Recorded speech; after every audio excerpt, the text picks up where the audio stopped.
PKM, yang terhormat kepada Pak Andi Yahya, dan juga para Bapak Ibu dosen semua, serta adik-adik yang semangat ya ini ya. Semangat dong walaupun siang. Oke. Baik, ini saya akan beritahukan tentang lomba khusus ya. Jadi ada lomba namanya Lomba Program Kreativitas Mahasiswa. Jadi gini, ini perkenalan dulu. Saya adalah salah satu alumnus dari lomba ini. Saya ikut lomba ini di tingkat akhir, teman-teman. Jadi kalau teman-teman sekarang masih TPB, teman-teman masih punya kesempatan 4 bahkan sampai 5 kali untuk ikutan lomba. Ya, jadi saya lomba ini pertama dan terakhir. Alhamdulillah sekalinya ini dapat medali emas ya waktu itu tentang concernnya ke pengabdian masyarakat. Oke, saya PIC tim sukses PKM ITB. Saya juga punya, jadi gini, ketika saya concern di PKM, saya ngurusin PKM ITB, itu saya ikut membersamai tim ITB untuk lomba di nasionalnya. Yaitu ini pertama kali saya di Bali, Mas Saraswati dan Pasar, lalu saya temani ke Makassar, ke Jogja, Mataram, Semarang, Kendari, Bogor, Makassar lagi, Jogja lagi, Bali lagi, Jogja lagi, dan kemarin di Medan. Insya Allah kalau tahun ini PIMNAS-nya jadi, teman-teman bakalan, nah sayangnya kan kemarin udah ke luar Jawa ya, jadi PKM itu selalu celak-celok adik-adik. Jadi kalau kemarin luar Jawa, berarti sekarang di Jawa, besoknya luar Jawa lagi. Nah untuk tahun ini kita bakal Jawa dan kemungkinan besar di UNER, gitu ya, UNER kita PIMNAS-nya. Offline dan offline, jadi kita udah 2 tahun nih online terus, sekarang mulai offline lagi. Baik, saya owner kelas PKM, jadi selain buat PKM ITB, saya juga buka untuk PKM untuk kampus-kampus seluruh Indonesia. Dari 2018 saya melihat bahwa banyak potensi yang bisa dapat medali dari kampus-kampus kecil di daerah. Sayangnya, dengan segala keunikan mereka itu terbentur dengan adanya minimnya informasi. Ya, minimnya informasi, minimnya akses untuk kegiatan PKM. Jadi mereka itu kurang terekspos ya, kurang memahami, sehingga mereka nggak bisa dapat medali ya, sayang sekali. Ini beberapa postingan kelas PKM. Oke, lalu mengapa PKM? Saya mau berkaca dari teman-teman nih, kira-kira. Apa sih tujuan teman-teman ikutan, tujuan teman-teman sekarang kuliah? Sejujurnya kalau dulu saya kuliah, pertama kali masuk ITB, sidang terbuka, itu saya selalu pikir gini, oke, saya mau lulus cepat, cum laude, ya, terus kerja di perusahaan bagus. Itu dulu saya kayak gitu. Rupanya dulu, nggak tahu ya kalau sekarang mungkin IP-nya bagus-bagus ya. Kalau saya dulu IP-nya luar biasa sekali. Saya ingat sekali angka cantik pertama kali keluar semester 1, IP saya itu 2,22. 2,22. Lalu semester 2 saya coba lebih giat lagi belajar, namun IP saya jadi 2,17. Nah, tapi itu nggak mematahkan semangat saya, teman-teman. Jadi saya orang Cirebon. Saya balik naik mobil Bineka bus Bineka, itu waktu dapat IP 2,17. Saya masih berpikir gini, oke, berarti saya itu nggak bisa IPK 4. Saya masih positif tinggi aja, saya nggak bisa IPK 4. Tapi kayaknya saya masih bisa nih cum laude gitu kan, IPK-nya di atas 3,5. Itu saya masih punya keyakinan gitu, karena biasanya para anak-anak yang masuk ITB itu anak-anak paling pinter di sekolahnya. Dan saya termasuk salah satunya. Rupanya kalau masuk di ITB, itu semua anak-anak pinter bergabung, ya saya jadi butiran debu ya. Semuanya rata. Gitu. Nah, ketika tingkat 2, semester pertama, saya berpikir gini, TPB mungkin sulit ya, karena TPB itu kita belajar semua. Kalau kita udah masuk jurusan, kita kan belajarnya spesifik ya. Yakin pasti bisa. Pasti bisa, IP-nya jauh lebih baik. Rupanya, waktu masuk kimia, kan saya kimia ya, FMIPA saya ngambil kimia, pilihan pertamanya, dan alhamdulillah masuk. Itu semester semester pertama saya di kimia, itu semester 3, saya membuktikan bahwa saya anak kimia murni. IP saya, skor saya untuk semua mata kuliah adalah karbon. jadi IP saya 2, guys, 2,00, ya Allah. Terus dari situlah saya ketemu sama teman saya ketemu sama kakak kelasnya anak elektro. Teman saya sekontrakan anak elektro. Beliau bilang kayak gini sama temannya anak elektro, yang jadi teman saya, kakak kelas bilang gini, kuliah paling gampang di ITB adalah TPB. Itu paling gampang. Jadi makin ke sana, IP itu makin mengikis katanya. Wah itu saya udah pusing. Gimana ya? Ini kita udah nggak bisa lagi deh. Jadi saya nggak tahu tujuan teman-teman apa. Apakah sama seperti saya dulu mau IP-nya baik gitu, karena lulus cepat terus kerja bagus, saya nggak tahu. Dan saya dulunya kayak gitu. Nah, cuman saya nggak patah arah ya. Saya belajar lagi, concern, dan akhirnya ditutup sebenarnya IPK saya itu di atas 3, Dek. Dengan ketertatih-tatihan tadi, IPK saya tetap di atas 3, alhamdulillah. Dengan ngitung kita mana yang bisa dimasukin, mana yang dibuang, sehingga IPK-nya bisa maksimal. Nah, tapi tujuannya jadi nggak kerja lagi. Ya, jadi nggak kerja lagi. Saya KP di Cirebon itu ada Indosemen, Dek. Ada Indosemen di Palimanan. Saya KP di sana, saya rupanya putra daerah di Palimanannya kan, jadi kelihatan gitu bahwa ini putra daerah. Saya nggak pernah apply kerja di sana, cuman KP di sana. Itu sebelum saya lulus, saya udah ditelepon untuk kerja di situ. Cuman mindset-nya saya udah berubah, saya nggak mau kerja, deh. Jadi tujuannya udah berubah tuh. Saya nggak tahu nanti teman-teman tuh dengan ditempa sama ITB 4 tahun, apakah tujuan teman-teman nanti masih sama, kita nggak tahu ya. Nah, di sini kita baca dulu nih, tujuan teman-teman mungkin yang kuliah di sini ada yang memang tercukupi dari orang tuanya, tapi mungkin ada beberapa yang nggak bisa dan harus cari beasiswa. Kalau teman-teman cari beasiswa, saya kasih tahu, alumnus PKM yang dapat medali, oke? Saya kasih tahu ya, alumnus PKM yang dapat medali itu dapat email untuk ikutan beasiswa. Salah satunya ada dari, bukan teman ya, ini kan semuanya kan saya training, berarti adik saya ya, adik saya semua. Itu kemarin 2020 dapat medali perak, terus dapat email untuk ikutan beasiswa. Ya, dari pemerintah. Ya, kenapa hanya anak PKM? Karena PKM itu lomba yang panjang, deh. Hampir 1 tahun. Beda sama lomba-lomba yang lain, cuma 1 bulan, bahkan paling lama 3 bulan. Ini PKM itu hampir 1 tahun bisa dihitung, kalau dari mulai bikin proposal. Jadi dengan lamanya tadi, itu sudah bisa dibuktikan bahwa kalian itu konsisten, kalian itu tahan banting gitu. Jadi udah tervalidasi nih, makanya mereka itu dapat email. Dan teman kita ini, ya kakak kelas kalian, itu dapat pendanaan beasiswa nilainya di atas 100 juta. Yang di cover banyak ya, dari mulai UKT macam-macam semuanya. Ini dia dapat medali perak, idenya ini yang dia bawa. Waktu PKM kemarin. Ada yang pernah ikut lomba? Suka ikut lomba waktu sekolah? Ya, saya tanya ke kalian, lomba apa yang kalian ikuti? Nah, waktu kuliah itu nanti ada banyak lomba teman-teman yang bisa diikuti. Ada lomba robot, ada MAPRES, ada KN MIPA yang biasa diikuti anak-anak OSN, atau sekarang namanya KSN, ada lomba jembatan, mobil hemat energi, kapal debat.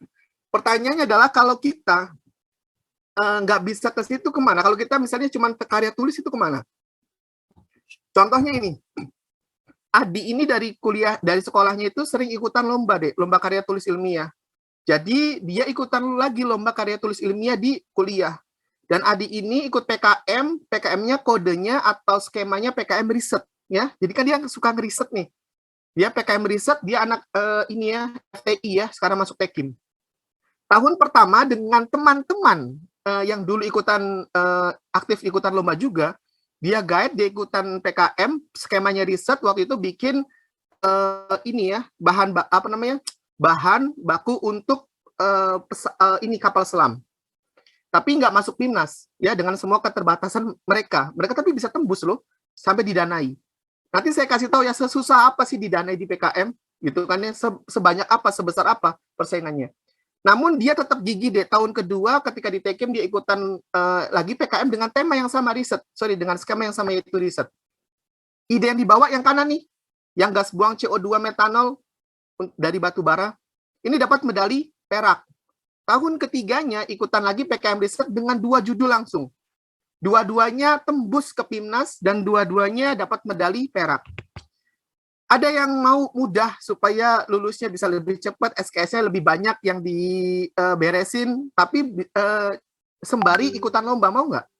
Kan biasanya kan jalur paling biasa itu kan kalian ikutan kuliah ya. Kalau ini ikutan lomba, kalian bisa diklaim SKS. Contohnya ini TPB ikutannya namanya Yuda. Yuda anak mikrobiologi, dulunya SITH.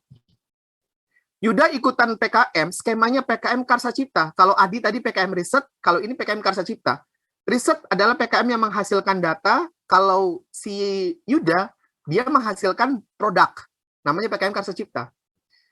Dia ikutan PKM waktu TPB, alhamdulillahnya pertama kali ikutan PKM, dia dapat 2 medali, emas presentasi dan perunggu poster. Dia akhirnya dapat klaim 6 SKS, teman-teman, dari kegiatan PKM kemarin. 6 SKS, auto A langsung, disetujui oleh prodinya. Ya, jadi nggak ada kuliah lagi, nggak ada apa, udah diklaim dari kegiatan PKM yang dia lakukan atau kegiatan lomba yang dia lakukan. Nah, sebenarnya dulu waktu saya nggak bisa dapat IP 4 atau cum laude, itu saya sebenarnya bisa dapetin ini nih, penghargaan Ganesha. Penghargaan Ganesha itu ada banyak, ada Ganesha Karya, Ganesha Cipta, Ganesha Karsa, macam-macam lah. Dan itu prestis deh, karena nanti kamu disebut atau dipanggil ketika tadi wisuda atau apa gitu. Ini yang mendapat penghargaan itu susah. Itu jauh lebih sedikit daripada yang dapatan Denlis misalnya, atau yang dapetin cum laude. Ya. Nah, ini bisa didapatkan kalau apa? Kalau kalian bisa dapat medali emas di PKM. Contohnya Alivia. Alivia ini temennya Yuda tadi, yang satu tim, dapat medali emas, presentasi, perunggu poster, itu langsung klaim dia dapat Ganesha Karya. Ya, gitu. Jadi kalau dulu saya telat ngajuinnya, jadi ya saya nggak bisa dapat penghargaan Ganesha. Harusnya bisa tuh, cuman telat, dulu nggak ngerti teman-teman. Sekarang saya mau orang-orang yang dapat medali di PKM itu suruh ngajuin supaya nggak terlalu kecewa kayak saya lah. Ada yang bisa dibanggakan lah ke anak atau apa nanti gitu. Apalagi paten. Di PKM juga kalian bisa klaim paten, teman-teman. Kapan lagi kalian lulus, terus kalian di CV-nya itu ada misalnya kalian punya paten di mana. Nah, ini bisa, PKM itu bisa arahnya ke sana. Karena menciptakan sesuatu yang baru, nanti kita bantu untuk patennya. Publikasi. Kalau berbasis riset atau tadi yang riset eksakta, sosial humaniora, itu kalian bisa publikasi dari hasil kegiatan kalian. Jadi, nanti ini kita bakalan bantu dan dosen kalian bakalan bantu. Nah, jadi tadi paten dan publikasi adalah dimasukin CV itu kan keren banget ya, apalagi kalau kalian mau S2 atau kerja gitu kan. Nah, PKM ini kalian dapetin dana hibah. Totalnya mungkin nggak terlalu besar ya, 7,5 juta. Ya, 7,5 juta untuk skema yang didanai. Jadi kalau teman-teman mau coba usaha, mau coba bikin suatu barang, mau pengabdian masyarakat, itu bakal didanai 7,5 juta. Oke? Nah, kalau kalian misalnya perlu banyak dananya, nggak 7,5 juta, kalian nanti saya coba untuk di-split proposalnya. Jadi ide kalian satu, tapi kita coba masukin ke beberapa proposal sehingga kalian bisa dapat dana jauh lebih besar. Oke. Mungkin teman-teman juga ada yang sekarang hobinya startup atau lagi ngebangun startup. Biasanya kan kalau kita startup pakai orang-orang baru nih. Nah, orang-orang baru ini gimana cara validasinya supaya kita itu gampang, ya kita lomba PKM. Di PKM ini teman-teman nanti lomba kewirausahaan didanai, nanti disitulah karena lama dan prosesnya itu lama, teman-teman bakalan tahu, oh ini nih yang bakalan niat, ini bakalan yang ngebantu, dan ini adalah tempat yang cocok sekali untuk teman-teman validasi tim. Oke, ini yang tadi split proposal ya. Nah, koneksi tentu saja ya, teman-teman sekarang masih TPB mungkin. Nanti kalau udah tingkat akhir, udah mau lulus atau bakal udah lulus tuh udah bingung tuh nanti. Ini galau tuh, udah mulai galau. Ini kerja di mana, apa di mana. Yakinlah kalau misalnya kegiatan yang kalian lakukan di luar kegiatan kuliah, itu bakalan buka koneksi kalian. Apalagi ini skalanya nasional. Ya, kalian ketemu sama orang-orang luar biasa seluruh Indonesia. Ya, itu jadi koneksi ini penting ketika kalian nanti setelah lulus ya, untuk kerja atau apa. Ada mahasiswa, ini ada cerita ya, ada mahasiswa di ITB itu lulusnya lama, teman-teman. Ya, lulusnya lama, bahkan sampai 6 tahun ya kemarin. Tapi dia udah terkenal organisasinya, kalau di organisasi itu beres semua atau apa. Waktu itu, waktu dia lulus, terus Gojek itu buka di daerah mana ya, dia itu temennya yang udah duluan di Gojek, itu minta dia untuk pegang Gojek suatu daerah di Jawa.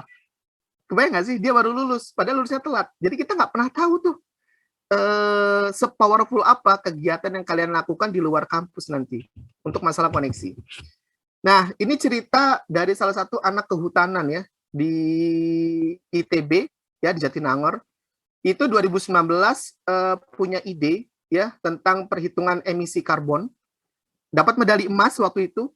Dan uniknya ini didengar oleh salah satu perusahaan, dan anak ini direkrut oleh perusahaan tersebut untuk masuk ke perusahaannya karena perusahaannya tertarik dengan idenya mereka, dengan ide yang dia bawa. Jadi suruh ngembangin tuh. Nah, karena PKM itu PIMNAS-nya skalanya nasional, diliput dari berbagai media, bisa jadi itu nyantol, terus kebaca sama siapa, kita nggak tahu ya, wallahu alam. Dan itu tertarik, dan dia bisa nggak pusingin kerja karena langsung direkrut ngembangin idenya dia. Oke, kalau tadi kita baca masalah dari segi mahasiswa, ini kalau dari segi kampus, kenapa penting atau kenapa PKM ini terlihat seksi? Karena PKM itu salah satu lomba yang medalinya paling banyak. Ya, jadi setiap tahun naik terus nih dari 2019 sampai 2021. Terakhir 2021 ada 35 medali untuk presentasi saja. Kalau dihitung dengan poster ada 70 saja. Belum perak, belum perunggu.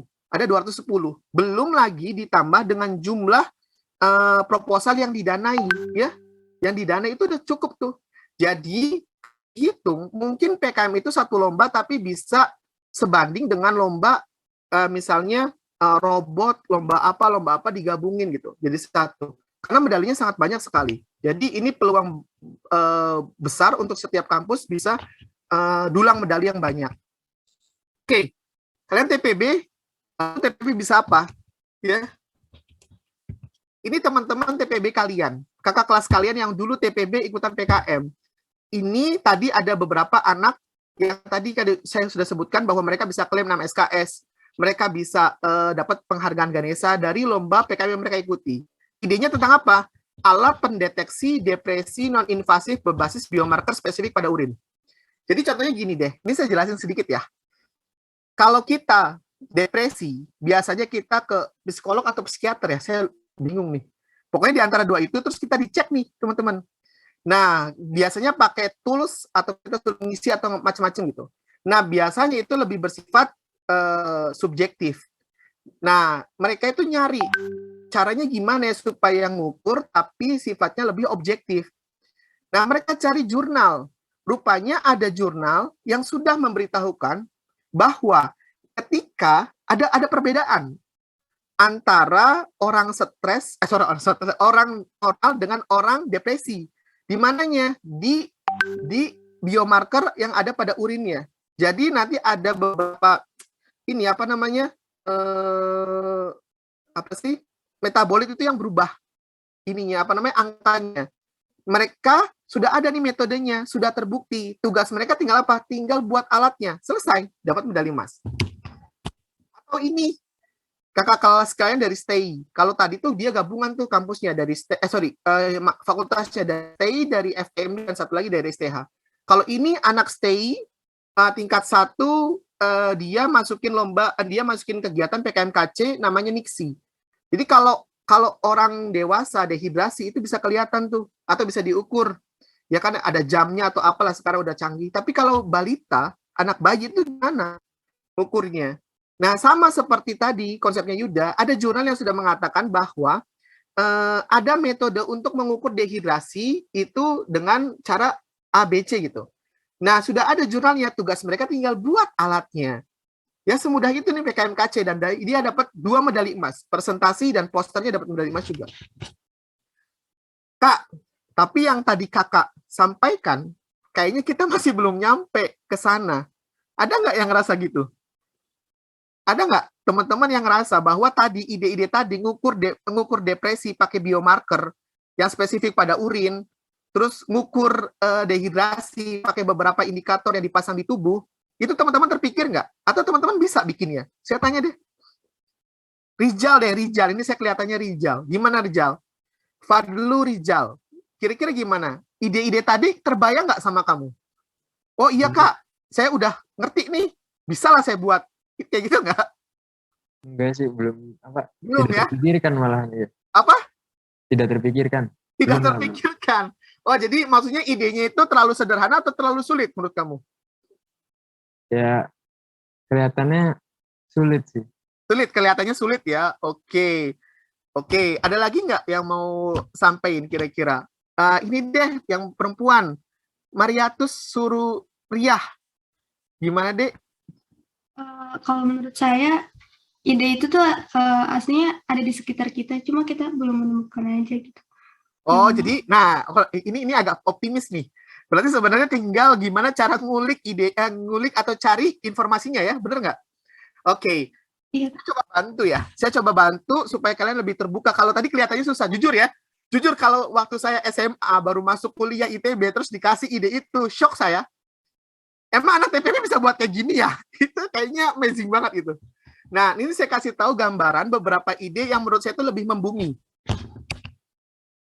Teman-teman tahu orang yang nggak punya kaki, itu harus dipasang namanya soket untuk kaki palsu. Oke? Soket itu bentuknya yang coklat nih, ada yang coklat ya. Nah, soketnya itu pertama dibuat itu ukurannya pas. Ukurannya pas ya, karena kan memang harus pas. Nah, pertanyaannya, permasalahannya adalah ketika setelah 4-6 bulan pemakaian pertama, itu konsumen mengeluh. Karena apa? Karena udah nggak ergonomis. Karena sakit kaki mereka, paha mereka sakit. Karena paha mereka membesar, ya, tapi soketnya kan enggak. Atau paha mereka mungkin mengecil, ya nggak? Nah, pertanyaannya adalah, apakah sudah ada solusinya? Sudah, di luar negeri sana, ada soket yang bisa meregang sama mengecil, tapi itu manufakturnya tingkat tinggi, harganya mahal, nggak cocok kalau dipakai sama mitra anak ITB ini. Apa yang harus dilakukan? Harus dilakukan adalah suatu ide sederhana, sehingga soket yang sudah dibuat, yang kompak tadi, itu harus bisa fleksibel. Si anak ini Gardin, yang dulunya temannya Alivia sama Yuda yang dapat medali emas, tahun kedua ikutan lagi PKMPI, bikin adjustable socket. Jadi soketnya teman-teman, tinggal teman-teman belah aja. Lihat nih di poster. Itu dibelah, dipasangin sabuk. Konsepnya sama kayak sepatu. Kebayang nggak sih? Sepatu teman-teman kalau ada talinya, bisa direnggangin, bisa dikecilin ya. Benar nggak? Buat pas kan? Soketnya juga sama. Semudah ini teman-teman solusinya. Dapat medali emas kemarin. Jadi Gardin ini, dua skema PKN berbeda, dua-duanya dapat medali emas dia. Teman-teman pernah makan onde-onde? Onde-onde tahu nggak onde-onde? Atau anak-anak sekarang nggak tahu onde-onde ya? Onde-onde tahu nggak onde-onde yang ada wijennya? Tahu, Tahu. Oke. Bilang dong. Saya nanti bingung nih kalau kita nggak bisa deskripsiin. Soalnya ini gambarnya nggak jelas onde-ondenya. Tahu kan onde-onde ada wijennya? Teman-teman tahu nggak bikinnya gimana? Kalau onde-onde yang ada wijennya itu ditapein itu gimana ya bahasa Indonesianya ya? Jadi diayak gitu teman-teman supaya merata. Nah, itu si anak dari kampus lain itu membuat mesin namanya rekayasa mesin gonjang-ganjing, penggoyang wijen. Jadi onde-ondenya dimasukin ke mesin itu bergetar. Nanti wijennya tuh ngangkat-ngangkat jadi merata. Ini masuk ke timnas, ke nasional.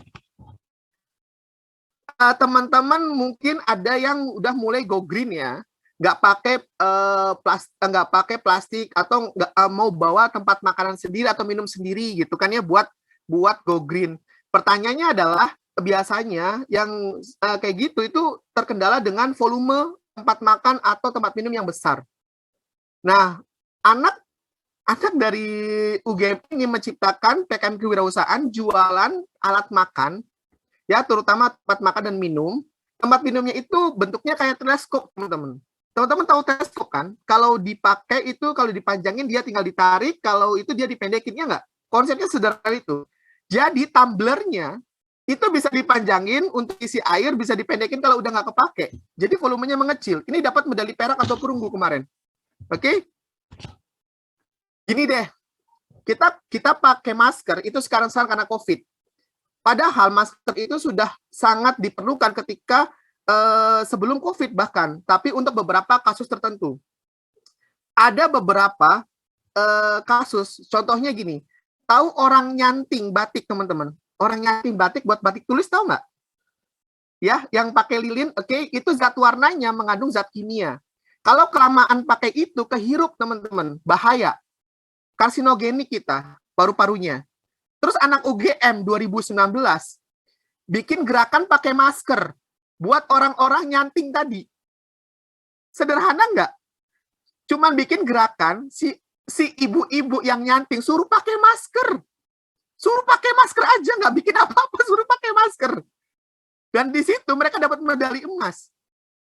Semudah itu mereka dapat medali emas.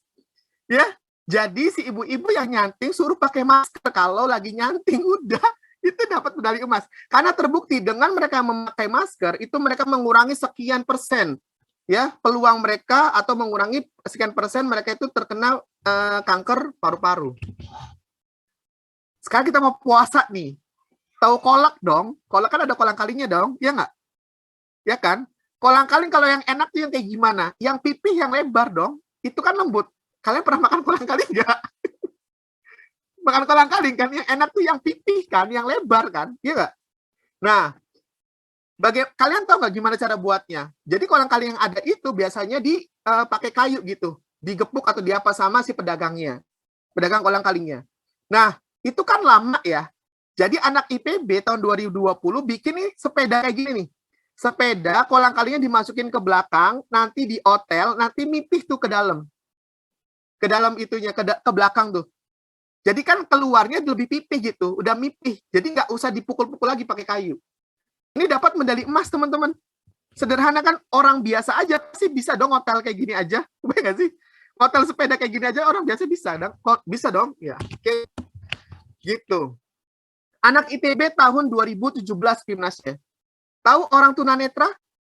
Orang tunanetra kalau mau baca harus pakai buku apa? Braille. Ya, makanya ada Quran Braille, benar nggak? Oke, pertanyaannya kalau mau baca novel, mau baca buku yang lain, mereka gimana teman-teman? Kesulitan mereka, ya kan?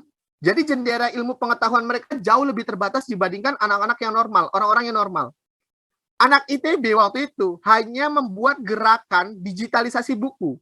Jadi buku-buku atau novel yang ada dibacain, direkam, disimpan, dimasuk ke folder. Ke foldernya nanti bisa dipakai sama orang-orang tunanetra buat dengerin bukunya. Sederhana nggak? Sederhana sekali. Karena yang tadinya nggak bisa ngelihat, tapi kan mereka bisa denger. Bukunya jadinya didengerin gitu, dibacain. Siapa yang bacain? Dian Sastro, siapa gitu. Jadi ikutan gerakan ini. Itu dapat medali emas 2017 PKM Pengabdian Masyarakat. Bunga telang atau beberapa produk yang harus dikeringkan. Biasanya manualnya di desa-desa itu pakai apa? Energi matahari, ya. Tapi sayangnya sekarang dengan iklim yang kita sangat tidak menentu, tiba-tiba hujannya tadinya panas banget. Jadi harus ada solusinya. Nah, anak dari Brawijaya 2020 buat kayak oven. Bunga telangnya dimasukin ke oven, ada yang sesi panas, nanti dipindahin lagi ke sesi yang ada boiler udaranya. Semudah itu kan konsepnya sederhana ya. Ini masuk dapat medali emas. Oke? Sekarang Rijal sama Mariatus udah kebayang belum bahwa ide-ide itu nggak harus apa ya, high end. Ide-idenya banyak yang sederhana banget dong, ya nggak?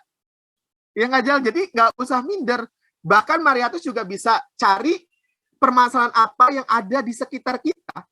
Yang itu tuh mudah gitu, sederhana bisa kita selesaikan. Jadi bukan cari di internet, tapi kita tinggal jalan ke pasar. Ya misalnya, kita lihat mereka itu ngebuang apa, mereka itu kesulitan apa, terus kita cari solusinya. Semudah itu. Oke? Ya, teman-temannya. Jadi nggak usah pikir yang bikin baterai litium lah atau apa, nggak usah kayak gitu. Ini sangat sederhana sekali. Nah, bahkan jika teman-teman masih tidak terpikir ide apa kira-kira yang sederhana atau apa, tapi mau ikutan PKM, jadi kan nggak punya ide nih. Saya sebutin nih, Andre yang tadi dapat medali emas, itu sebenarnya dia nggak punya idenya. Bukan, dia nggak punya ide teman-teman. Dia anak TPB tapi nggak punya ide. Dia itu ikutan Biro Jodoh, ya. Biro Jodoh PKM namanya rebrand.ly/PKM ITB, nanti pilih butuh tim atau dosen, nanti pilih sebagai player atau watcher. Jadi di Biro Jodoh kita itu ada player. Player adalah orang-orang yang punya ide tapi butuh anggota. Ada juga watcher, orang-orang yang nggak punya ide tapi mau ikutan PKM. Nah, di rebrand.ly PKM ITB itulah dipertemukan. Jadi yang punya idenya, ide Nixi, yang ngukur dehidrasi bayi, itu sebenarnya Novita. Novita, anak desain produk. Novita dari desain produk dapat tugas bikin suatu prototipe, suatu desain alat. Ketika dia sudah selesai kuliahnya, dia mau ajukan ke PKM supaya idenya ini bisa realisasi. Tapi dia nggak bisa buat anak desain produk, dia nggak bisa microcontroller, dia nggak bisa macam-macam dong. Dia buka tuh di Biro Jodoh sebagai player. Saya membutuhkan anggota yang bisa ngapain, bla bla bla bla. Dibaca sama Andre. Andre-nya setuju mau ikut. Ya, permitnya atau permintaannya Andre dibaca sama Novita. Oke, ACC, kontaklah mereka. Jadilah tim ini. Tim ini akhirnya mendapatkan 2 medali emas langsung. Ya, dan Andre adalah orang pertama ITB sampai detik ini belum tergantikan, yaitu anak ITB TPB yang dapat 2 medali emas langsung. Itu belum tergantikan. Ya. Belum tergantikan sampai sekarang. Jadi kalau ada teman-teman yang nanti bisa langsung dapat 2 medali emas, sekarang ikutan PKM dapat 2 medali emas, saya bisa ngegeser nih fotonya Andre sama fotonya teman-teman. Oke. Atau mungkin kita sandingkan jadi ada beberapa orang. Dan kalian bakalan saya bawa, at least saya bawa, untuk presentasi di ITB dan juga di nasional. Karena saya sering diundang juga untuk presentasi di nasional. Mau di wilayah LL2 Dikti 4, di beberapa kampus di seluruh Indonesia. Oke, kita sekarang masuk ke lebih intinya nih, yaitu jenis-jenis PKM. Supaya teman-teman tahu ada berapa PKM yang bisa diikuti. Nah, sebelum masuk ke sana, karena nanti kita, kalau PKM yang diikuti sekarang, itu nanti offline, timnasnya bakalan seseru ini. Kalau kemarin kan 2020-2021 itu kan online ya, jadi ya gitu-gitu aja. Kalau ini offline, nah offline-nya nanti seseru ini. Semoga teman-teman bisa jadi bagian di dalamnya ya.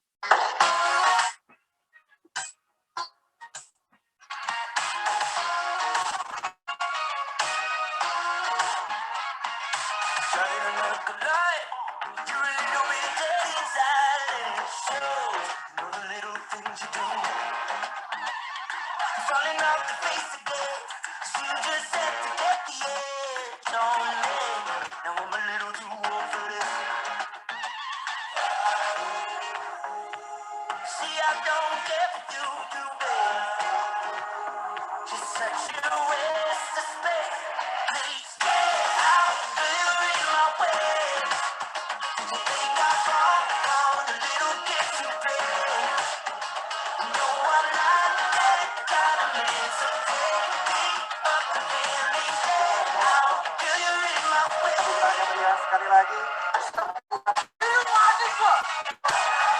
32 kali Indonesia dan pasar.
Oke, itu keseruan, itu videonya, video PKM-nya 2019, karena yang terakhir offline itu 2019.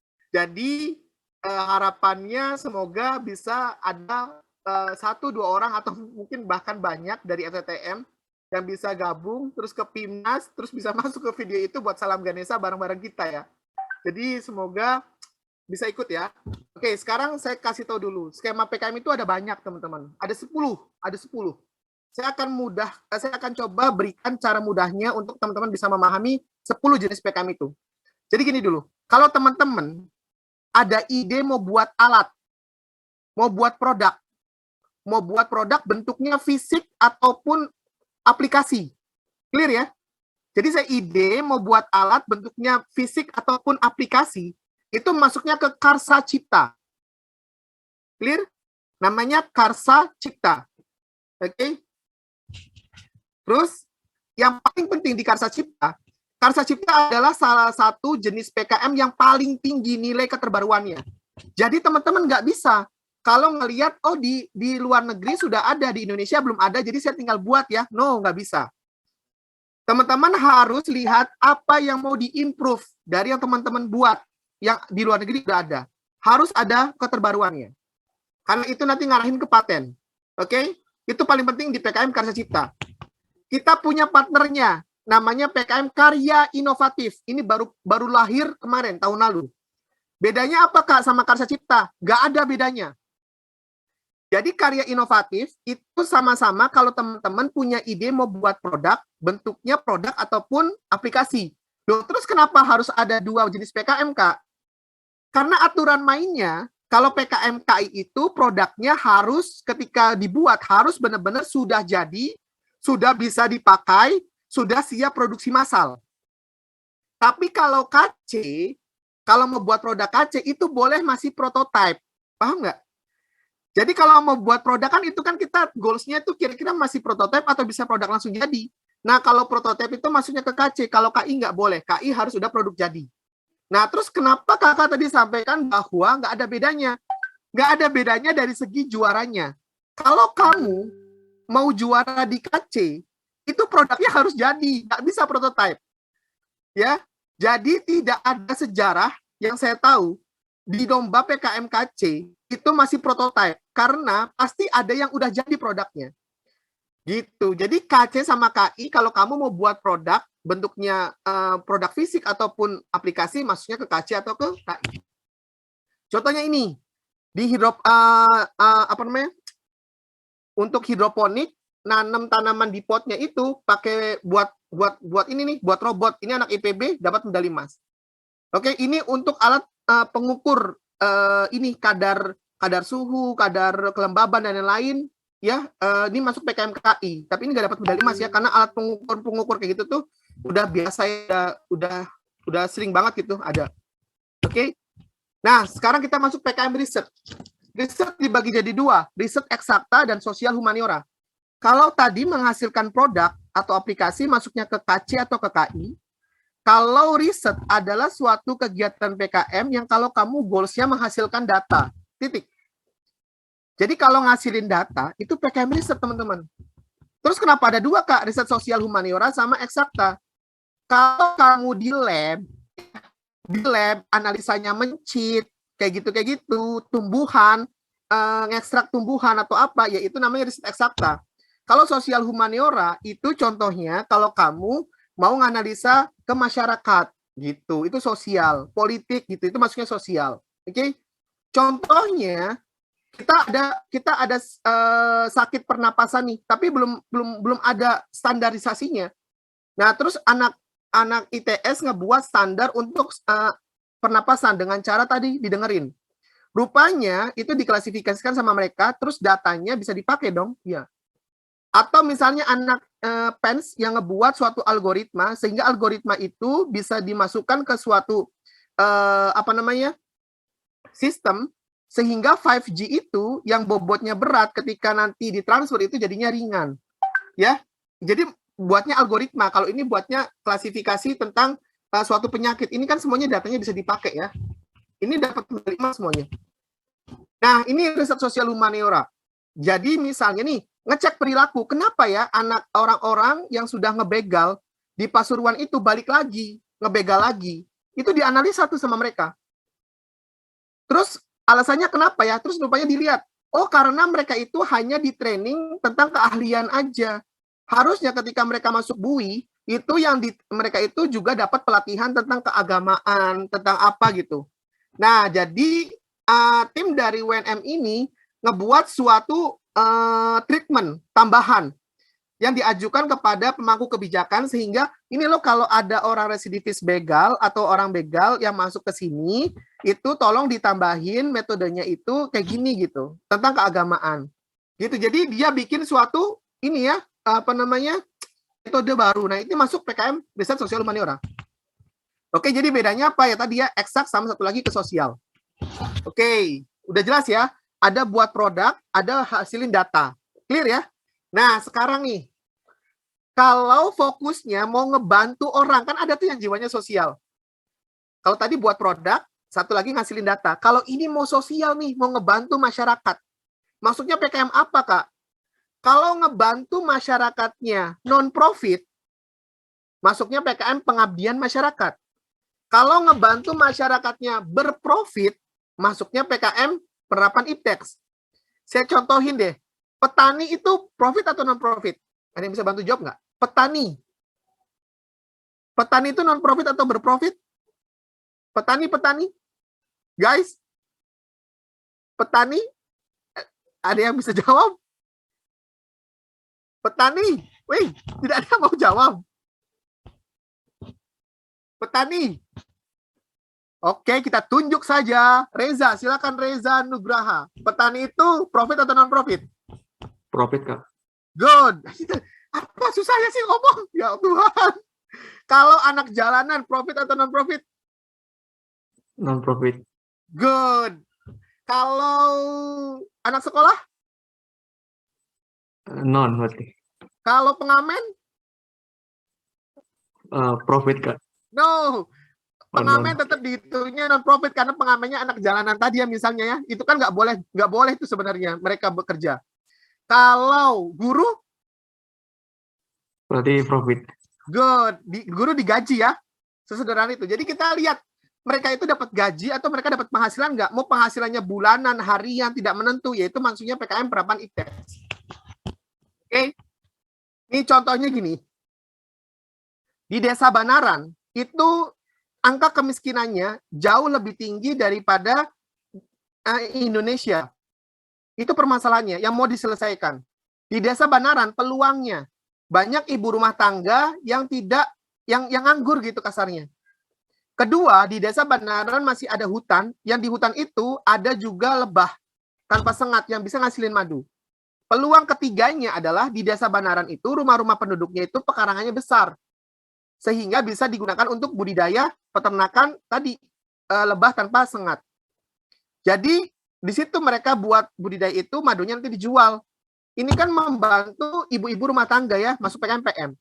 Atau ada perusahaan ya tomat cherry yang kecil-kecil itu buat milah ininya tomatnya itu masih manual. Sama anak IPB dibuat mesin seperti itu. Jadi nanti dari mulai besaran dan juga warnanya itu terpisah. Ini dapat medali emas dua-duanya. Oke. Nah, tadi jelas ya. Ada udah 6 nih kita nih yang ngasilin produk ataupun aplikasi yang menghasilkan data. Satu lagi yang sosial. Kita udah bahas 6. Ada lagi PKM kewirausahaan, jelas ya. Kewirausahaan mah nggak usah dibahas ya. Itu beda banget sama yang lain karena dia jualan. Tapi ada kata kunci yang penting di sini. Kewirausahaan di PKM mungkin tidak sama dengan kegiatan kewirausahaan yang lain, lomba lain, yang fokusnya ke orientasi profit. Kalau di PKM itu kewirausahaannya fokusnya di apakah usaha kamu punya aspek IPTEX atau enggak. Contohnya gimana? Contohnya gini, Kak, di rumah saya itu banyak sukun. Sukunnya jadi limbah. Sukunnya saya buat brownies, Kak. Gitu, karena limbah. Itu nggak bisa tuh kalau masuk PKM kewirausahaan. Kamu harus memberitahukannya basicnya bukan dari limbah, tapi kamu sampaikan gini, Kak, karena sukun itu mempunyai kandungan apa yang baik untuk apa sehingga bisa mengatasi apa. Nah, itu dijadikan latar belakangnya, terus dibuatlah produk tadi, brownies tadi. Nah, itu bisa. Terus dengan tambahan limbah limbah sukun di tempat saya banyak banget. Itu adalah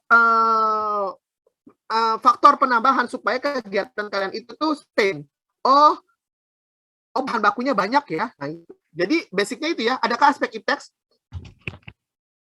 Nih contohnya, teman-teman dari IPB itu membuat suatu minuman ya dari ubi ungu dan juga rumput laut yang kaya akan serat. Saya tanya ke teman-teman, kalau teman-teman dengar kata serat, yang teman-teman tahu serat buat apa? Muhammad Fayyad, coba. Muhammad Fayyad boleh bantu saya? Kalau dengar kata serat itu buat apa kira-kira? Pencernaan, Kak. Hah? Pencernaan. Yes, pencernaan ya. BAB ya, buang air besar ya, benar nggak?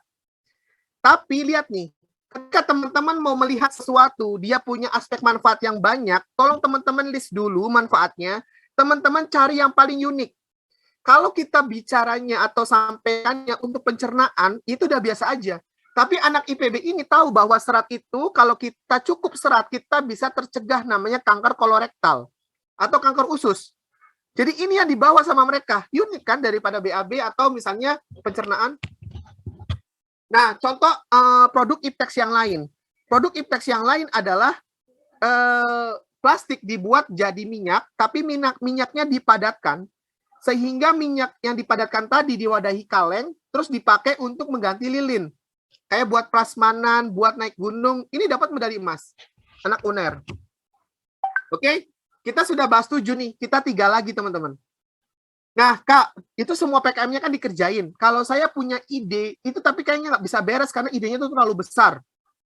Contohnya gini, kamu mau revitalisasi tambang gitu, bekas tambang atau apa, itu kan nggak bisa dikerjain dalam waktu singkat. Nah, ide-ide seperti itu masuk ke ide 2 ini. GFT, gagasan futuristik tertulis, dan VGK, video gagasan konstruktif. Jadi 2 PKM ini adalah PKM yang kamu ajukan, tapi kalau didanai kamu nggak ngerjain kegiatannya. Kamu nggak ngerjain karena nggak bakal beres. Jadi duitnya itu buat apa? Kalau GFT duitnya langsung insentif 2,5 juta, nggak usah pelaporan, nggak usah ngapain, langsung kalian bagi-bagi. Tapi kalau VGK, karena didanainya lebih dari 2,5 juta, itu kalian harus buat video tentang tadi proposal yang kalian ajukan. Udah, itu ya, bedanya cuma itu. Contohnya nih, mau buat jembatan yang menghubungkan satu daerah dengan daerah lain di Kalimantan, karena mereka terisolir. Tapi karena isu di Kalimantan juga tentang isu listrik, makanya jembatannya itu dibuat ada panel suryanya. Nah, saya tanya apakah itu bisa beres dalam waktu kurang dari 5 tahun? Ya nggak bisa. Makanya ini dimasuknya PKM, GFT atau VGK. Gitu ya. Terakhir, Kak, kalau saya hobinya cuma nulis. Saya nggak suka ngerjain kayak gitu. Jadi kayak LKR dulu saya cuma nulis doang, itu gimana? Ada namanya lomba PKM AI, artikel ilmiah. Lomba yang kalian, pekerjaannya sudah dilakukan, tugas kalian tinggal nulis. Hasil dari kegiatan kalian, udah. Nanti hasil artikel ilmiahnya ini kalian submit, nanti tinggal nunggu didanai atau tidak. Kalau didanai dapat 2,5 juta, nggak usah pelaporan sama kayak GFT, tinggal udah bagi-bagi. Tapi ini adalah satu-satunya PKM yang nggak ke PIMNAS. Ya, jadi ini cuma didanai aja nggak ke PIMNAS. Kalau GFT tadi didanai dan bisa ke PIMNAS walaupun nggak ngerjain kegiatannya. Oke, contohnya ini idenya ya, yang kemarin dari ITB dapat pendanaan PKMAI. Ini dari kampus luar, karena kita cuma satu yang didanai PKMAI-nya. Oke, kita masuk ke bagaimana alur PKM ITB. Kalian pertama gini dulu. Kalian punya ide, cek ide kalian di Google, udah ada belum? Kalau udah ada, keterbaruannya apa, kira-kira kalian cari. Terus kalian cek di kitabnya DB Karya atau database karya. Lalu kalian daftar di Ribet PKM ITB, minta harta karun jenis-jenis PKM yang kalian mau ikuti apa. Ya, tinggal minta, nanti ada verifikasi email. Oke, terus nunggu revisi PKM di Ribet.ly PKM ITB, nanti kita revisi. Kita cek administrasinya atau kontennya salah di mana. Terus upload deh ke nasional. Oke. Nah, ini inspirasi ide. Kalian bisa cek di sini ya, teman-teman ya. Brand.ly PKM ITB. Ya, pilih akses database karya. Ini usernya PKM ITB, passwordnya angka 1. Ini kalian udah bisa langsung cek. Ini judul-judul PKM yang didanai dari 2012 sampai sekarang. Ya, kalian bisa cek langsung. Kalian bisa tahu, oh ide kayak gini ya yang bisa juara. Oke, nanti tampilan seperti ini. Oke, modifikasi ide. Kita masuk ke beberapa slide terakhir ya, langsung ya. Oke, ini buat alat. Ini buat alat. Kalian tahu kelapa nggak sih? Kelapa ada kulit arinya yang batok kelapa, tahu nggak? Kelapa kan ada batok kelapanya tuh, yang keras. Pernah ke pasar nggak? Kalau ngilangin batok kelapanya itu, kita mau beli kelapa, diapain biasanya? Kalian nggak pernah ke pasar ya? Bingung saya. Bingung saya. Atau yang perempuan deh. Atau perempuan juga nggak nemenin ibunya ke pasar ya? Aduh, saya bingung. Ada yang tahu nggak? Batok kelapa, kalau kita mau beli kelapanya aja, batok kelapa dihilangin, diapain biasa sama mamangnya? Dicongkel. Pakai apa? Pakai apa? Siapa yang ngomong congkel nih? Husnani. Oke, dicongkel pakai Kayak pisau gitu. ini di mana? Dicongkel pakai pisau tuh di mana ya? Adek nemunya? Adek ngeliatnya di mana, Dek? Husnani? Di pasar. Di pasar. Adek daerah mana pasarnya? Klaten, Jawa Tengah. Oh, Klaten pakai pisau ya? Ada lagi nggak yang lain? Yang lain ada nggak? Selain Husnani, dia pakai pisau katanya. Ada lagi nggak yang lain? Cara ngilangin si batok kelapanya itu, pakai apa? Pakai Ada nggak? kapak, Pak. Apa? Gimana, Rafli? Pakai kapak. Pakai apa, sorry? Kapak gitu, Pak. Kapak. Kapak. Diapain, Dek? Iya dipotong gitu, Pak. Tapi jangan sampai dalamnya pecah juga. Oh, jangan sampai pecah, tapi pakai kapak yang kamu tahu ya? Iya. Kamu daerah mana, Dek? Bogor, Pak. Oh, Bogor. Oke, ada lagi nggak? Selain Rafli sama Husnani, ada lagi nggak? Pakai apa kira-kira? Ini pakai pisau, pakai kapak, ada lagi yang lain? Guys, ada nggak yang lain? Nggak ada? Setahu saya Maya pakai golok ya. Pakai golok, nggak pakai kapak sih. Kapak kan buat kayu iya ya itu, Pak. biasanya. Iya, Tapi itu kalau golok maksudnya, Pak. apa? Salah Salah ngomong, Pak. sebut. Harusnya Iya. golok ya, bukan kapak ya. Iya, golok. Makanya saya tadi klarifikasi nih beberapa kali. Karena saya agak bingung, yang satunya pakai pisau kekecilan, satunya pakai kapak kegedean. Makanya kok nggak ada yang ngomongin golok ya. Oke, kita lewat lah. Jadi sebenarnya ini mereka mau cari gimana caranya supaya para pedagang itu lebih mudah untuk mengupas kulit ari kelapanya sehingga dihasilkan hanya daging kelapanya aja. Jadi mereka buat alat seperti ini. Nah, kira-kira ini masuk PKM apa? Ada yang berani jawab? KMKI. PKMKI, Rijal? Iya, Karena udah jadi produknya. Oke, udah jadi produknya, bener nggak? Oke, ada lagi nggak selain Rijal yang mau bantu jawab? PKM apa lagi kira-kira? Ada lagi nggak? Ini saya kasih tahu ya, kita biar agak cepat. Jadi, ini masuknya ini jujur ya, ini adalah pemenang lomba PKM kategorinya PKMKI yang dapat medali emas kemarin. Jadi benar ya. Pertanyaannya adalah, apakah ini bisa kita modifikasi ke jenis PKM yang lain? Yes. Ini PKMKI kan? Ini masuk ke KC nih. Kalau judulnya jadi gini. Alatnya sama aja. Kan tadi saya sampaikan, kalau nyiptain suatu barang, ya nggak? Ataupun aplikasi, itu bisa KC atau KI tergantung kita tadi mau sampai beres atau enggak. Bahkan kalau KC yang juara itu harus beres juga, ya nggak sih? Jadi ini juga bisa masuk ke KC, tinggal kita rubah judulnya jadi ini. Ini bisa masuk ke PI. Jadi bedanya, kita sekarang alatnya mau kita kasih ke pedagang kelapa tadi, di daerah mana, Bogor atau mana gitu. Kita kasih ke pasar itu. Ya, jadi misalnya UMKM atau misalnya untuk solusi pedagang kelapa di Bogor gitu. Langsung nih jadi PKM PI.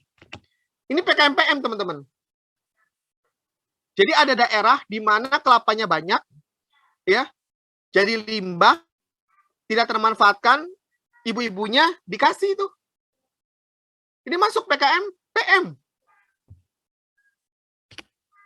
Ini masuk PKMK. Kita jual alatnya lah. Bisa dong. Ya nggak? Tujuan kita ngejual alatnya. Jadi peluang usaha mesin pengupas kulit ari kelapa otomatis berbasis PLC. Ini dapat nih PKM kewirausahaan. Oke. Nah, setelah teman-teman tahu jenis-jenis PKM dan PKM itu bisa dimodifikasi, teman-teman harus tahu peluang tiap PKM itu di mana. Ini proposalnya teman-teman, mana ada lomba di nasional ataupun skala manapun yang proposal pengajunya itu banyak banget. Ini hampir 70.000. Nah, ini skemanya. Kalau kamu masuk PKM kewirausahaan, itu adalah PKM yang paling diminati senasional. Ini jumlah proposal yang masuk. Paling kecil PKM KI, hanya 136 proposal yang masuk kemarin. Ini peluang didanainya. Jadi kalau ada 100 proposal PKM kewirausahaan, itu yang didanainya nggak ada 4. Kalau KI sampai 22. Gitu. Ini bacanya gitu ya. Ini peluang Kepimnasnya. Jadi kalau Kepimnas itu, kalau ada 1000 proposal PKM kewirausahaan, itu ada 6 yang masuk Kepimnas. Oke, jadi seketat ini nih, kamu bisa lihat. Jadi kalau kamu mau, masuknya skema mana ya? Oke, apakah kamu masih ragu mau ikutan PKM? Saya cerita. Dengan semua tadi yang sudah saya ceritain, kalau kalian masih ragu, saya ceritain ini namanya Kresna. Kresna dulunya SITH, sekarang mikrobiologi. Pertama ikutan PKM, dia ikut Biro Jodoh, cari kakak kelas yang punya ide. Dia ikut dan alhamdulillahnya, dia didanai. Proposal kakak kelasnya didanai. Tapi di tengah jalan, kakak kelasnya semuanya hilang. Hilang guys, ninggalin dia. Hilang nggak ngerjain PKM-nya. Kamu bisa bayangin sepusing apa Kresna. Masih TPB. Tapi Kresna ini, dia apa ya? Dia tanggung jawab. Dia ngerjain PKM-nya sendirian dan konsultasi sama dosen pendampingnya. Tapi sayangnya itu masih belum bisa membuat Kresna sampai ke Pimnas. Jadi PKM pertama kali Kresna itu hanya didanai. Tapi tahun keduanya dia ikutan lagi dan berhasil mendapatkan medali perunggu. Tahun ketiganya ikutan lagi, dia ke Pimnas lagi. Tahun keempatnya ikutan lagi, dia dapat medali perak. Tahun kelimanya dia ikutan lagi, dia dapat, dia nggak dapat medali, tapi dia ke Pimnas. Ini Kresna, orangnya itu selalu konsultasi sama saya, nurut apa yang diarahin gitu. Jadi kita tuh udah tahu deh bagaimana treatmentnya setiap jenis PKM. Tugas kalian ikutin arahannya, selesai. Ikutan PKM, mungkin kalau lomba lain kalian pusing bikin proposalnya, idenya atau apanya. Kalau kalian ikutan, terus kalian klaim harta karun PKM apa, di kita itu kita sudah sediakan. Kita sudah sediakan kita sudah sediakan format proposalnya, kamu tinggal tulis aja, nggak usah pusingin apa-apa lagi. Ya. Terus juga kamu bisa lihat contoh-contoh proposal yang dapat medali di jenis PKM itu. Kita punya. Kamu juga bisa dengerin materinya tuh. Kalau kamu pusing, masih belum yakin atau masih ragu, kamu bisa dengerin tuh. Ada materinya. Kita udah buat videonya.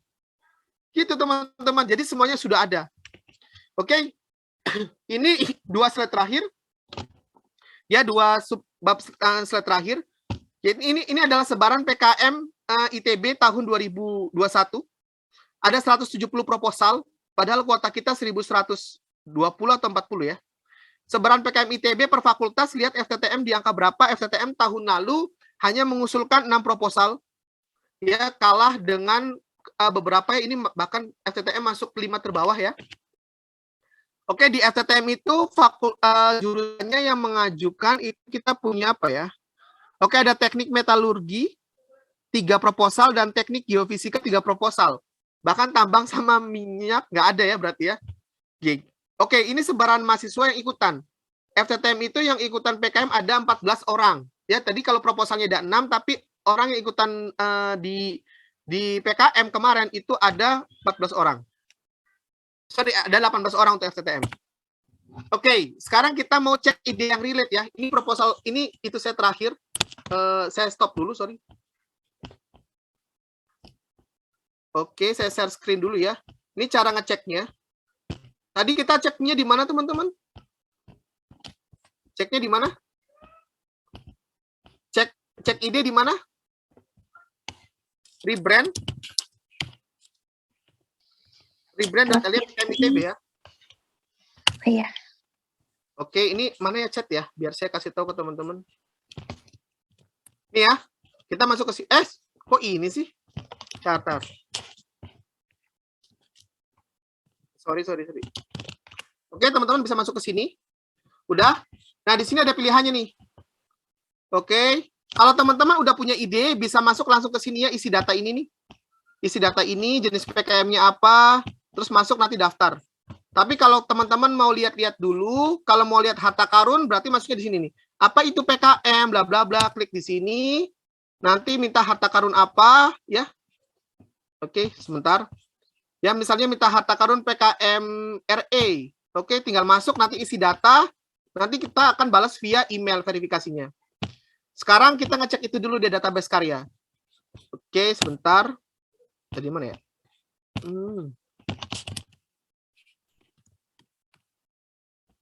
Oke, akses database karya ya. Oh iya, kalau teman-teman mau ikutan PKM sekarang, tapi nggak punya ide gini ya. Ada nggak? Ikut PKM nggak punya ide, ya udah klik ini nih. Klik ini, terus isi deh datanya. Udah, oke? Udah itu deh. Nah, terus sekarang kita balik ya. Kita balik ke DB Karya tadi. Nah, sekarang kita mau akses judul-judul tentang FTTM. Klik ini. Tadi username-nya apa? Ada yang ingat nggak? PKM ITB, ini username-nya. Password-nya angka 1. Oke, masuk. Oke, ini udah ada semua. Sekarang tinggal searching. Misalnya apa ya? Idenya tentang, kata kuncinya tentang tambang. Tambang. Ini ada berapa ya yang udah ikutan? Ada hampir 159 judul yang ada kata tambangnya. Ya. Yang didanai dari 2012 sampai sekarang. Sekarang kita mau ceknya gini. Kita mau ceknya yang masuk ke PIMNAS, Kak. Oke, kita masuk ke PIMNAS. Kita searching PIMNAS. Oh, sorry. Oke, yang masuk ke PIMNAS, yang kata kuncinya tambang, itu ada ke PIMNAS itu ke nasional ya, ada 17 dari 2012. Kita baca nih judulnya. Ya, bikin apa aja. Sriwijaya Mining Calculator versi bla bla dengan kamus teknik pertambangan. Analisa filter membran dalam upaya mereduksi ganggang pada instalasi pengolahan air limbah. Bioreaktor merkuri, bla bla bla. Dari limbah untuk limbah pemanfaatan pasir zirkon dari limbah tambang timah sebagai fotokalisis bla bla bla bla bla. Kita lihat ke bawah ya. Hutan Karsen gerakan peduli tambang Kars simulator laboratorium bla bla bla. Ini bisa. Jadi teman-teman tinggal searching kata kuncinya apa, nanti bakalan keluar. Jadi teman-teman bisa tahu perbedaannya apa dibandingkan yang sudah ada. Oke? Itu dari saya, kurang lebihnya saya mohon maaf ya. Saya kembalikan kepada Pak Andi. Terima kasih, Pak. Ya, terima kasih Kak Ubay untuk paparannya. Jadi nggak boleh ada alasan lagi yang masih TPB, nggak ada ide. Saya belum tahu nih kuliah di perminyakan seperti apa, kuliah di metalurgi seperti apa. Jadi udah nggak ada lagi alasan itu. Terus juga tadi kalau saya belajar juga ya, kalau ngelihat posternya ya, yang pemenang-pemenang itu kan mereka punya tipikal masing-masing ya, dan apa namanya judulnya juga harus khas gitu, sebagai apa, untuk apa gitu. Nggak bisa misalkan kalau kita beri judul terlalu simpel gitu ya Kak ya. Jadi nggak akan. Harus ada manfaat yang dibawa. Ya, harus ada manfaatnya gitu ya. Oke, silakan adik-adik kalau ada pertanyaan, mumpung ada Kak Ubay ini. Kapan lagi kita dapat tamu spesial di kelas kita. Silakan.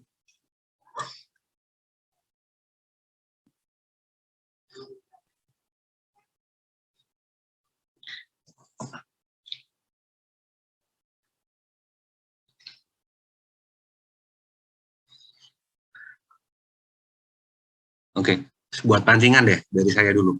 Kak Ubay, kalau untuk tulisan ya, kira-kira ada nggak tips-tips misalkan template-nya atau ininya gitu ya, supaya di awal misalkan latar belakang dulu, kemudian permasalahan kayak gitu, di yang ya, gitu. Oke, jadi setiap jenis PKM tadi kita punya namanya harta karun ya Pak ya, di ITB itu harta karun jenis PKM masing-masing. Di situ itu ada 2 untuk word-nya, yaitu format proposal. Di format proposal itu adalah bagaimana teman-teman harus membuat proposal yang baik dan benar dan sesuai administratif. Kita sudah setting tuh marginnya, jenis hurufnya, spasinya. Jadi kalau kampus lain sejujurnya ya, kalau kampus lain itu kasihan. Mereka harus menafsirkan pedoman yang tebel jadi format. Bayangin itu tuh susah loh. Tapi kalian itu tinggal ketik, teman-teman. Dan bahkan ya, kita sudah kasih tahu bab 1 itu isinya harus apa. Kebayang nggak sih? Bab 1 isinya harus apa itu teman-teman tahu. Di latar belakang itu apa yang harus ditulis. Di bab 2 misalnya teori dasar itu apa yang harus ditulis, kita tuh kasih tahu. Bahkan kalau teman-teman masih bingung, kita punya contoh proposal juara. Itu masih kurang apa lagi? Untuk dapetin proposal juara, kampus-kampus lain tuh ya Allah setengah mati kasihan. Mereka benar-benar dari pedoman teman-teman. Kalau teman-teman enggak, startnya tuh jauh lebih enak gitu. Jadi beruntunglah teman-teman tuh di ITB karena semuanya sudah difasilitasi, terutama lomba PKM nih. Tinggal teman-temannya aja. Jadi nggak usah ragu, saya nulis apa ya Kak? Sudah ada tuh arahannya di format proposal. Saya masih bingung Kak, sudah ada tuh contohnya, kamu tinggal lihat gitu. Jadi ya enak sekali Pak Adi kalau di ITB sebenarnya. Gitu. Iya, apalagi kalau yang di kelas PRD ini kan sekarang sudah ada modal ya. Jadi masing-masing kelompok itu sekitar 4-5 orang itu, tiap kelompok juga ada pendanaan gitu. Kalau zaman dulu kan belum ada, harus scratch from zero gitu ya. Kalau sekarang udah ada modalnya, bisa buat ini bikin prototype. Oke, silakan adik-adik kalau ada yang mau nanya ke Kak Ubay.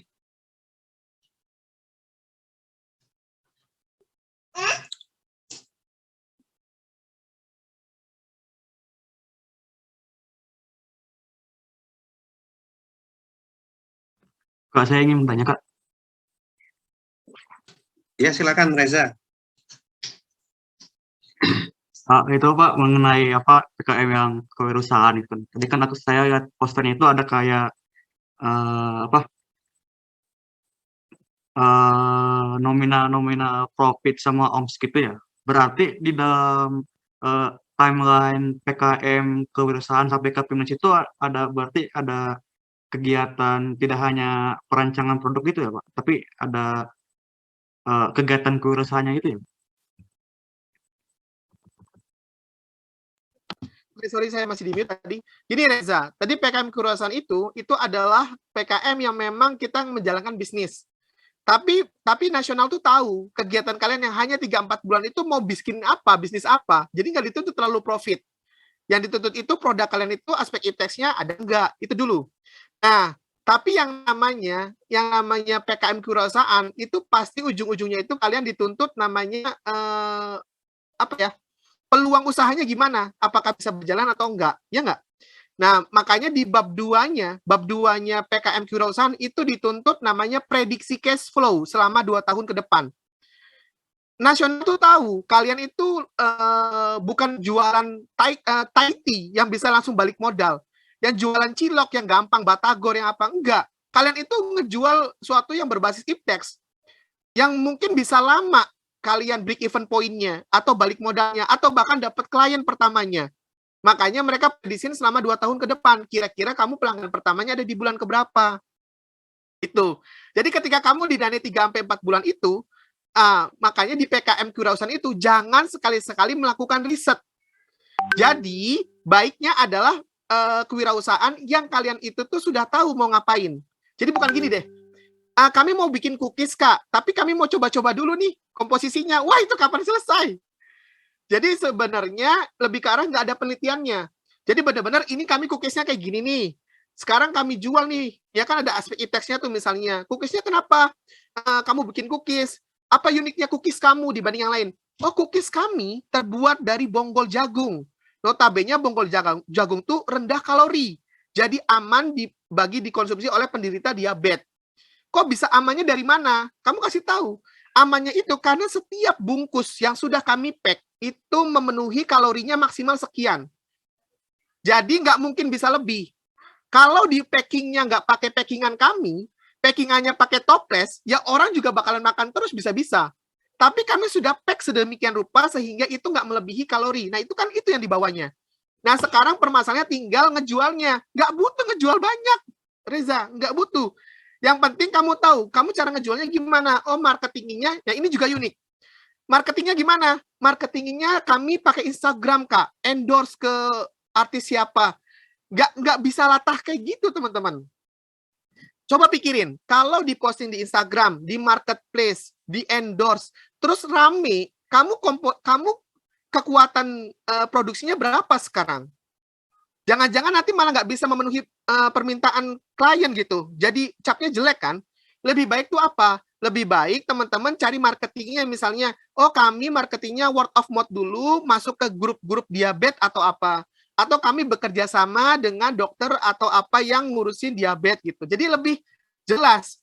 Nanti setelah kami punya produksi sekian, kami baru berani untuk apa. Nah gitu. Uniknya di sana. Oke, jadi kamu ngejualnya cuma berapa pieces atau apa, itu nggak masalah deh. Nggak dicari itunya. Tapi core ide kamu harus berbasis text tuh si produknya. Clear ya?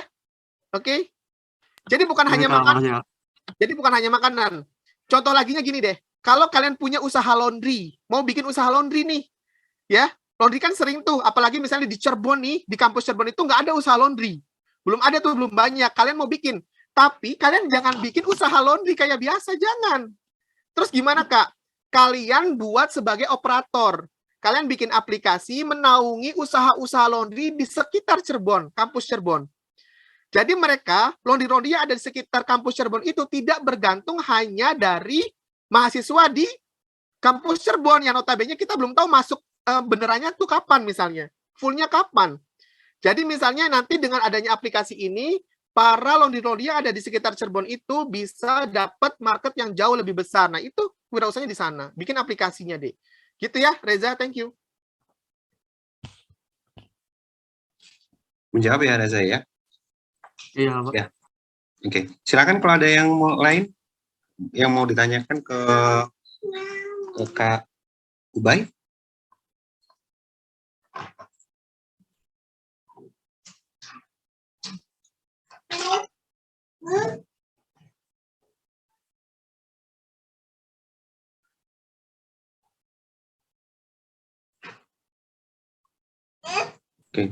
Oke, kalau terkait tugas proyek besarnya, ada yang mau didiskusikan nggak? Atau udah pada jelas semua? Jadi menuju ke akhir nanti, itu adik-adik semua nanti mempersiapkan proposalnya dulu, dan juga presentasinya gitu ya. Jadi ada topik apa yang akan dibahas, kemudian idenya apa yang keterbaruannya, terus manfaatnya apa. Belum ke sesi membuat prototipe. Nanti ketika itu sudah dapat banyak masukan, kemudian tahu apa kelebihannya, apa kekurangannya, nah itu bisa nih dimasukkan ke sana, disesuaikan sama PKM yang sesuai ya. Jadi dilihat-lihat lagi proposalnya, proyek besarnya itu apa, kemudian kira-kira bisa masuk ke tipe PKM yang mana. Gitu. Kalau sekarang budgetnya mungkin sekitar 400 atau 500 per kelompok gitu ya. Cuma nanti kan dengan ketika sudah masuk ke PKM yang besar, kalian bisa ajukan lebih besar lagi gitu. Jadi nggak ada masalah kalau misalkan sekarang ini prototipenya masih skala kecil, kalau kalian ingin skala yang lebih besar nggak ada masalah. Itu bisa dimasukkan ke proposal PKM. Oke, sebelum itu ada yang mau tanya lagi ke Kang Ubay? Sudah pada jelas atau sudah pada belum jelas semua ini? Oh, nggak ada respons nih. Saya juga bingung nih. Oke. Ayo. Kayaknya kalau ada apa-apa bisa tanyakan ya, bisa tanyakan ke saya atau bisa langsung kontak saya kalau mau gabung. Ini kontak saya, silakan ya. WA saya, line, gitu. Oke, bisa ya teman-teman nanti mau kontak saya buat tanya-tanya atau mau gabung yang PKM sekarang, mau lihat-lihat, mau daftar sebagai voucher dulu mungkin. Jadi nggak pakai ide yang PRD sekarang, tapi mau, oh iya, tenang aja ya, kalau teman-teman nggak punya ide, kita itu punya beberapa proposal yang udah siap, tinggal diedit aja administratifnya sesuai PK tahun sekarang, tapi nggak ada orangnya, paham nggak sih? proposalnya udah ada dari kakak kelas, tapi kakak kelasnya udah lulus. Tapi jadi kakak kelasnya itu mengizinkan proposalnya untuk diikutin. Nah, kalau kalian mau, kalian nanti bisa tuh pakai proposal itu. Ya, gitu. Jadi banyak proposal gratisan tuh yang udah ready. Gitu ya, dari saya. Oke, Mangga Dava, ada yang mau bertanya? Perkenalkan, nama saya Dava Mujid Abdullah, dari FTTMC ya. Saya mau nanya, saya tuh sebenarnya kalau misalnya ikut-ikut lomba yang harus menghasilkan produk, terus ya proposal, penelitian dan lain-lain tuh nggak pernah ya. Tapi dari SMA tuh saya sering ikut lomba artikel atau esai, soalnya artikel sama esai kan lebih simpel gitu ya. Jadi kita nulis aja data yang diperluin juga nggak banyak. Nah, kalau saya lihat kayaknya kalau PKM itu nggak boleh, Pak. Kalau misalnya kayak artikel atau esai aja. Kalau misalnya selain PKM, itu tuh yang menaungi lomba-lomba seperti itu di mana ya, Pak? Oke, Gitu, saya Pak. boleh jawab ya. Oke, saya boleh jawab ya. Jadi gini, Iya. tadi 3 PKM terakhir itu tuh cuma nulis. Kalau PKM artikel ilmiah itu cuma bikin tulisan, tapi syaratnya kegiatannya sudah dilakukan. Jadi dia sudah melakukan penelitian atau sudah melakukan kegiatan, tinggal dibuat artikelnya. Kebayang nggak? Ya. Nah, pertanyaan, jadi yang sekarang, tapi kan saya nggak pernah ngelakuin apa-apa, Kak. Nah, itu gimana? Ada 2 jenis PKM yang kamu nggak ngelakuin apa-apa, tapi kamu cuma mau bikin tulisan, tapi nggak dikerjain. Yaitu PKM Gagasan Futuristik Tertulis, GFT, dan video Gagasan Konstruktif. 2 PKM ini hanya buat tulisan, Dik. Ketika didanai, kamu nggak suruh ngerjain kegiatannya, enggak. Tapi bedanya apa? Bedanya tuh kegiatan tadi yang GFT sama VGK, itu kamu idenya nggak boleh ide sesuatu yang receh, yang kecil skupnya. Jadi nggak bisa tuh analisa tanah apa, itu nggak bisa. Yang bisa tuh misalnya apa? Rekonstruksi galian tambang menjadi misalnya tempat pariwisata apa, kebayang nggak sih? Itu kan kelihatan tuh, nggak bisa dilakukan atau nggak bisa selesai dalam waktu 5 tahun. Jadi, kalau Ade mau modalnya bikin tulisan, masuk ke GFT atau VGK. Kalau Ade masih bingung, Ade tinggal minta harta karun untuk GFT sama VGK, nanti Ade bisa baca tuh, oh kayak gini ya contoh-contohnya ya, yang juara-juara. Kayak tadi tuh, bikin tulisan, bagaimana mengkoneksikan daerah-daerah terpencil di daerah Kalimantan, ya, sehingga mereka terkoneksi. Ya udah dibuat jembatan. Tapi karena isunya di Kalimantan juga itu listriknya itu kurang, makanya jembatannya ditambahkan panel surya. Seperti itu deh bikin tulisannya.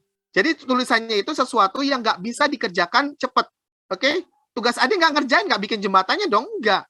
Ade cuma bikin tulisannya aja bahwa idenya tuh ini. Kebayang nggak, Dava? Kebayang, Kak. Oke, good ya. Jadi bisa ke sana ya, Dava ya. Tapi maksudnya yang saya tangkap tuh jadi nggak boleh kayak hal-hal yang minor gitu ya. Jadi harus istilahnya tuh hal-hal yang lama dan dikerjanya, maksudnya hal yang besar sama dikerjanya lama gitu ya. Iya, kalau kayak misalnya dulu saya gini, Kak, saya gini, Pak, maksudnya saya bikin artikel tentang digitalisasi desa. Jadi kayak misalnya setiap desa itu tuh dia kayak terkoneksi, semua terintegrasi. Jadi ada satu platform yang bisa membina desa, terusnya kayak dari petani itu bisa langsung ngejual hasil dagangannya ke luar negeri gitu, Pak. Nah, itu bisa termasuk ke gagasan futuristik itu. Pertanyaan saya gini deh, ketika membuat aplikasi maunya terkoneksi atau apa, pertanyaan saya adalah apakah itu bisa beres dalam waktu 5 tahun? Kayaknya sih rada sulit sih, Pak. Maksudnya pengembangannya. Yes, karena itu banyak stakeholder yang masuk, pemerintah, desa, para petaninya, terus bagaimana nanti tahapan kegiatannya, itu nggak bisa beres 5 tahun. Ide kamu yang tadi, itu bisa masuk GFT atau VGK. Oh, iya. Ngerti, Pak. Makasih, Pak. Itu kan nggak kecil idenya. Itu kan idenya besar, deh. Ya? Oke? Jelas ya? Dava? Siap, Pak. Makasih, Pak. Oke.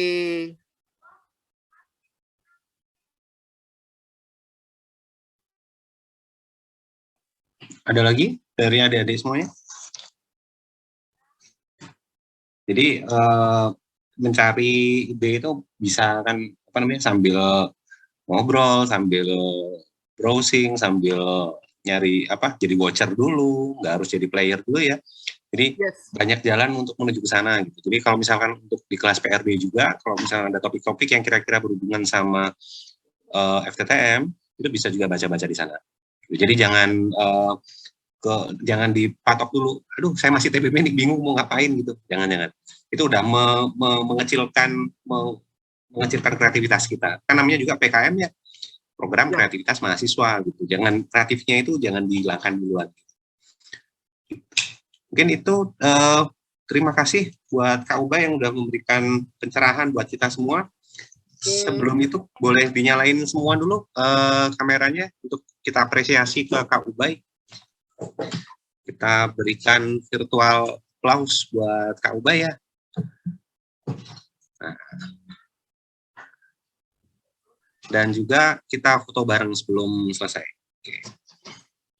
Terima kasih Kak Ubay. Yuk, yang belum nyalakan kameranya saya tunggu. Silakan dinyalakan kameranya.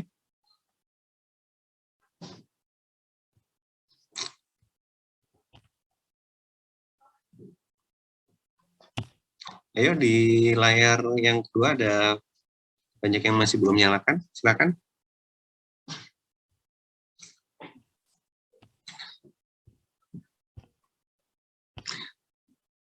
Oke, saya foto dalam hitungan ketiga ya. Di sini saya ada 96.